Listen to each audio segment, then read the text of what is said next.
Hello friends, place IT channel में आप सभी का स्वागत है। इस वीडियो में हम एक्सेंचर रिक्रूटमेंट प्रोसेस को डिस्कस करेंगे, जिसमें हम टेक्निकल असेसमेंट से लेकर के प्रोजेक्ट एलोकेशन तक के सारे प्रोसेस को कवर करेंगे। तो चलिए शुरू करते हैं।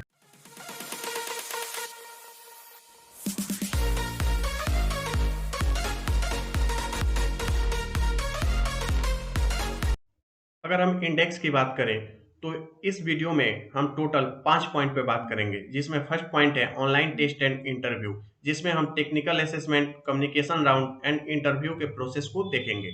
सेकेंड पॉइंट है प्रोफाइल ऑन वेबसाइट, जिसमें हम बेसिकली बैकग्राउंड वेरिफिकेशन को डिस्कस करेंगे। थर्ड पॉइंट है लर्निंग मॉड्यूल। फोर्थ पॉइंट है joining and stream training. And 5 point में हम प्रोजेक्ट एलोकेशन के बारे में डिस्कस करेंगे।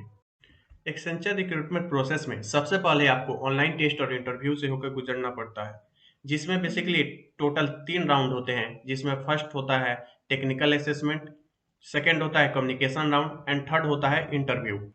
फर्स्ट राउंड की बात करें तो यह बेसिकली 2 सेक्शन से होकर मिलकर बना होता है, जिसमें एमसीक्यू सेक्शन होते हैं और कोडिंग सेक्शन होता है। एमसीक्यू सेक्शन में टोटल 90 मिनट में 90 क्वेश्चंस होते हैं, जो कि 2 सेक्शन से होकर बना होता है, जो कि कॉग्निटिव और टेक्निकल असेसमेंट होता है। कॉग्निटिव में इंग्लिश एबिलिटी, एनालिटिकल रीजनिंग और न्यूमेरिकल एबिलिटी होता है, और टेक्निकल असेसमेंट में pseudo code, common application and MS office के questions, fundamental of networking, security and cloud के क्वेश्चंस होते हैं। और 2 कोडिंग क्वेश्चंस होते हैं, जो कि 45 मिनट का होता है। इसमें आपको वेरियस प्रोग्रामिंग लैंग्वेज मिलते हैं, जिसमें सी, सी प्लस प्लस, जावा, पाइथन, डॉट नेट जैसे प्रोग्रामिंग लैंग्वेज मिल सकते हैं, जिसमें आप किसी भी लैंग्वेज में कोडिंग कर सकते हैं। जब आप फर्स्ट राउंड को पार कर जाते हैं तो आप सेकेंड राउंड में जाते हैं, जिसमें कम्युनिकेशन राउंड होता है। यह बेसिकली 20 मिनट के आसपास होता है, जिसमें 6 सेक्शन होते हैं, जिसमें read, repeat, question, sentence build, story retelling and open question जैसे 6 राउंड होते हैं। बेसिकली यह एक नॉन इलिमिनेशन राउंड है, मतलब कि आप इसमें कोई भी परफॉर्मेंस दे, इसमें स्टूडेंट्स को इलिमिनेट नहीं किया जाता है। अगर कम्युनिकेशन राउंड के कुछ बेनिफिट्स की बात करें तो ये आपके पैकेज डिसाइड के लिए बहुत ज़्यादा इंपॉर्टेंट हो जाता है, क्योंकि यह कम्युनिकेशन राउंड ये डिसाइड कर सकता है कि आपको बेस पैकेज मिलेगा या फिर आप हायर पैकेज के लिए चुने जाते हैं। यह कम्युनिकेशन राउंड डिसाइड करता है, लेकिन यह कम्युनिकेशन राउंड से कोई भी स्टूडेंट्स को इलिमिनेट नहीं किया जाता है इसके परफॉर्मेंस के आधार पे। जब आप कम्युनिकेशन राउंड को पार कर जाते हैं तब आप इंटरव्यू में आते हैं, जो कि बेसिकली 30 मिनट के एवरेज से हो सकता है, लेकिन ये कभी-कभी सिचुएशन पे भी डिपेंड करता है। जो इंटरव्यूअर है और जो इंटरव्यू दे रहा है, उन दोनों के सिचुएशंस पे डिपेंड कर सकता है। कभी-कभी ये 30 मिनट से ज़्यादा भी हो सकता है, पर बेसिकली ये 30 मिनट के आसपास होता है। अगर इंटरव्यू की बात करें तो बेसिकली इसमें इंटरव्यूअर आपसे आपका इंट्रोडक्शन पूछता है, फिर प्रोजेक्ट्स के बारे में बात करता है, फिर कोर सब्जेक्ट्स में computer networking, operating system, software engineering जैसे टॉपिक्स को से आपसे क्वेश्चन पूछ सकता है। फिर डेटाबेस तो इसमें मस्ट सब्जेक्ट होता है। फिर प्रोग्रामिंग लैंग्वेज से आपके कुछ क्वेश्चंस पूछ सकता है। ओप कॉन्सेप्ट भी बहुत ही ज़्यादा मस्ट सेक्शन है। और जब आपका इंटरव्यू समाप्त हो जाता है तो इंटरव्यूअर आपसे कुछ क्वेश्चंस, अगर आपके पास कोई क्वेरी है तो आपसे वो पूछने के लिए कहता है। तो बेसिकली इंटरव्यू में इतने सेक्शन से आप गुजर सकते हैं। इन इन टॉपिक्स को, इन इन सेक्शन को इंटरव्यूअर बेसिकली देखता है। जब आप इंटरव्यू सक्सेसफुली कंप्लीट कर लेते हैं और आपके पास एक्सेंचर का सिलेक्शन का मेल आ जाता है, तो उसके बाद से आपका बैकग्राउंड वेरिफिकेशन का प्रोसेस चालू होता है, जिसमें सबसे पहले उनके पोर्टल में आपका प्रोफाइल बनता है, जिसमें आपको एलओआई एक्सेप्ट करने के लिए बोला जाता है। तो बेसिकली एलओआई में ही सैलरी डिस्क्रिप्शंस भी होता है।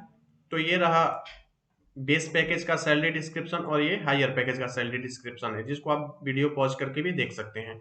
फिर आपसे कुछ सर्वे करवाया जाता है, जिसमें आपसे पूछा जाता है कि आपका पास ये पर्टिकुलर सर्टिफिकेट है या नहीं। फिर कुछ टेक्निकल से रिलेटेड सर्वे भी कराए जाते हैं कि आपको सेल्स फोर्स और सर्विस नाउ में ज़्यादा क्या अच्छा लगता है। इस टाइप के कुछ सर्वे आपसे कराए जा सकते हैं। और उसके बाद से बैकग्राउंड वेरिफिकेशन की प्रक्रिया होती है, जिसमें आपको सारे डॉक्यूमेंट्स डालने होते हैं, और उसके बाद से वो आपको वेरीफाइड करके अंत में बताते हैं। और अगर कोई भी रिजेक्ट होता है कोई भी आपका डॉक्यूमेंट, तो आपको फिर से वो रीसबमिट के लिए आपको टाइम देते हैं। ये देख सकते हैं आप, एक्सेंचर के पोर्टल में आपका प्रोफाइल बनाया जाता है, उसका कुछ पिक्स है यहाँ पे, जहाँ पे आपके टास्क कितने अप्रूव्ड है, कितने सबमिट हैं, ये बताया गया है। ये आपका टास्क का सेक्शन है जिसमें आपको वेरियस सर्वे और जो भी डॉक्यूमेंट वेरिफिकेशन का जो भी टास्क दिया जाता है वो यहाँ पे आपको सबमिट करना होता है। तो यही बेसिकली बैकग्राउंड वेरिफिकेशन का प्रोसेस होता है। बैकग्राउंड वेरिफिकेशन के सक्सेसफुली सबमिट होने के बाद आपकी ट्रेनिंग स्टार्ट होती है, जिसको बेसिकली लर्निंग मॉड्यूल भी बोलते हैं। यह बेसिकली आपके 4 साल में पढ़े गए सब्जेक्ट की समरी होती है और यह अगर कोई भी स्टूडेंट कॉग्निजेंट डिजिटल नर्सर प्रोग्राम को अटेंड किया है तो हूबहू सेम वैसे ही पोर्टल होता है और लगभग सब्जेक्ट्स भी लगभग सेम ही होते हैं कॉग्निजेंट डिजिटल नर्सर प्रोग्राम की तरह ही। यह training basically Java SQL based होता है, जिसमें जब आप ट्रेनिंग कंप्लीट कर लेते हैं तो आपके 100 मार्क्स का टेस्ट होता है, जिसमें 50 एमसीक्यू 2 कोडिंग क्वेश्चंस होते हैं और नो नेगेटिव मार्क्स होता है। अगर आप इस ट्रेनिंग को फर्स्ट अटेम्प्ट में मिनिमम 60% के साथ कंप्लीट करते हैं तो 10K रुपीज आपको मिलता है और अगर आप फर्स्ट अटेम्प्ट में इसे कंप्लीट नहीं कर पाते तो आपको 2 अटेम्प्ट और मिलते हैं, मतलब टोटल 3 अटेम्प्ट इसमें होता है। पर इस बार 60% से बढ़ करके मिनिमम मार्क्स 65% आपको अचीव करने होंगे। जब आप यह ट्रेनिंग सक्सेसफुली कंप्लीट कर लेते हैं तो उसके बाद से आपकी ज्वाइनिंग होती है। कभी कभी ऐसा भी देखा गया है कि ये ज्वाइनिंग कभी कभी किसी सिचुएशन में डिले भी हो सकती है। तो बेसिकली यह आपके लर्निंग मॉड्यूल का पोर्टल है। जैसे जैसे आप लर्निंग मॉड्यूल कंप्लीट करते जाएंगे आपका एक्सपी बढ़ते जाएगा और आपका स्टार भी बढ़ते जाएगा। तो हूबहू कॉग्निजेंट डिजिटल नर्सर प्रोग्राम की तरह है। और फिर आपका ये परफॉर्मेंस ग्राफ है और यहाँ पर ये आइडल ग्राफ है जिसको आपको पर्टिकुलर टाइम में अचीव करना होता है और ये ग्रीन कलर का ग्राफ आपका परफॉर्मेंस है कि आप किस स्पीड से कंप्लीट कर रहे हैं। यहाँ पर आप सब्जेक्ट्स भी देख सकते हैं जो कि बिल्कुल कॉग्निजेंट डिजिटल नर्सर प्रोग्राम की तरह ही होता है। लॉजिकल डेवलपमेंट और यहाँ पर एल्गोरिदम्स के सब्जेक्ट्स हैं। यहाँ पर सॉफ्टवेयर इंजीनियरिंग, ओप्स, यहाँ पे जावा, आरडीएमएस, वेब टेक्नोलॉजी पर कुछ डिफरेंट भी आपको देखने को मिल रहे हैं, जैसे यूनिक्स हो गया और जेसॉन टेक्नोलॉजी पे भी आपको ट्रेनिंग कराई जाती है। तो जब आप ट्रेनिंग सक्सेसफुली कंप्लीट कर जाते हैं तो आपकी स्ट्रीम ट्रेनिंग होती है और इससे पहले आपकी ज्वाइनिंग होती है, फिर आपकी स्ट्रीम ट्रेनिंग स्टार्ट होती है। इसमें बेसिकली आपको 10 से 12 स्ट्रीम्स दिए जाते हैं, जिसमें आपको 5 स्ट्रीम चूज करने होते हैं और कंपनी के रिक्वायरमेंट और डिमांड्स के अकॉर्डिंग आपको एक स्ट्रीम पे ट्रेनिंग कराई जाती है। यह बेसिकली 6 मंथ की ट्रेनिंग होती है। ये इसको आप इंटर्नशिप भी बोल सकते हैं और इसमें भी एग्जाम होता है लास्ट में, जिसमें मैक्सिमम 3 चांस होता है और ये भी लगभग फंडामेंटल असेसमेंट की तरह ही इसमें भी एग्जाम्स होते हैं।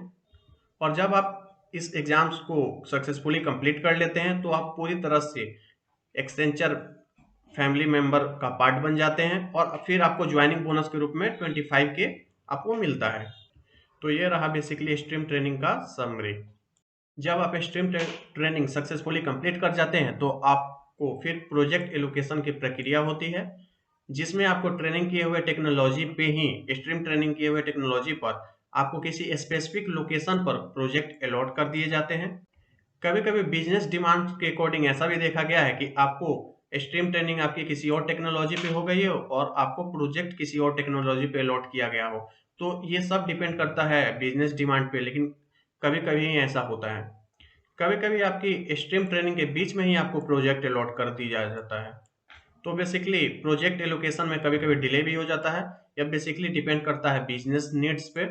अगर एक्सेंचर के पास पर्याप्त प्रोजेक्ट्स हैं तो आपको प्रोजेक्ट एलोकेशन प्रोसेस टाइम पे हो जाता है और कभी कभी ये डिले भी हो सकता है। एक्सेंचर में कोई बॉन्ड नहीं होता, तो अगर आप 1 ईयर से पहले कंपनी लीव करना चाहते हैं तो आपको 1 मंथ नोटिस पीरियड से गुजरना होता है और अगर आप 1 ईयर के बाद कंपनी को लीव करते हैं तो आपको 2 माह के नोटिस पीरियड से होकर गुजरना पड़ता है। अगर हम एक्सेंचर के प्रोग्रेस और सैलरी हाइक की बात करें तो ये बेसिकली पूरी तरह से आपके परफॉर्मेंस और मैनेजर द्वारा दिए गए रेटिंग्स पे डिपेंड करता है और उसके साथ ही साथ एक्सेंचर में ग्रोथ और उसमें प्रोग्रेस आपके एक्सेंचर के पर्सनल ग्रोथ पे भी डिपेंड करता है। तो बेसिकली ये रहा पूरा एक्सेंचर में टेक्निकल असेसमेंट से लेकर के प्रोजेक्ट एलोकेशन तक का प्रोसेस।